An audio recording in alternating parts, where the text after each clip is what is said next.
Ano nga bang ibig sabihin ng pagiging core? Sabi ng iba, yung core daw yung pinakamadaling role sa lahat. Kasi pa-farm-farm lang daw, walang iniintindi, tapos pagala-gala lang daw sa mapa. Pero sasabihin ko sa'yo ang malungkot na katotohanan kapag core user ka. Tama, pa-farm-farm lang, pagala-gala sa mapa. Pero hindi mo nararamdaman yung pressure na nararamdaman ng isang core.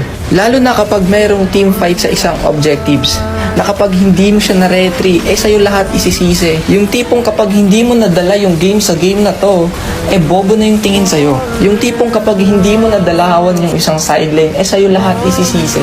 Pero partida, hindi ka niya tinutulungan nung ini-invade yung farm mo. Kaya ngayon yung sabihin sa akin na madali mag-core. Kung meron mang sobrang galing mag-core, maniwala ka sa akin. Lahat ng trash talk inabot niyan, lahat ng sisi pinagdaanan niyan bago siya maging magaling at nasanay sa ganong kultura. Kaya wag mong sasabihin na madali lang mag-core, please lang, lalo na kapag Angela lang yung alam mo.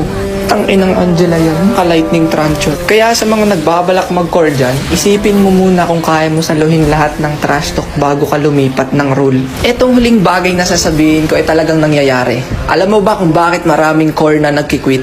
Dahil hindi nila kinakaya yung pressure.